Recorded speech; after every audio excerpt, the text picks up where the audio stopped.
Mabilisang balitaan, komprehensibo at totoo sa loob ng 1 minuto. Simula na ang Diskurso Tidbits. Duda ka ba na peke ang kamatayan ni Cabral? Ayon sa kanyang abogado, hindi pala ito ang unang beses na pinagtangkaan niya ang sariling buhay. Chavit Singson nanawagan para sa one-time, big-time rally. Teka, hindi ba ito ang mas malinaw na sedisyon kaysa sa ginawa ng naarestong si General Pocis? Lalaki sumakay sa tricycle at bus nang bit-bit ang isang bangkay sa loob ng kahon.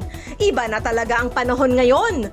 Bakit parang ang tatapang na ng mga kawatan? Anak ni James Deakin, di makatarungan umanong tinikitan para sa reckless driving. Deakin dismayado sa prosesong nasaksihan ng kanyang anak na nagbulgar sa bulok na sistema ng LTO. Ano ang itinuturo natin sa ating kabataan kung ganito ang magigisnan nilang sistema? Balitang mabilis, komprehensibo at totoo. Yan ang Diskurso Tidbits. Basahin ang tungkol sa lahat ng yan at sa marami pang ibang nakatutuwa at makabuluhang balita sa diskurso.ph.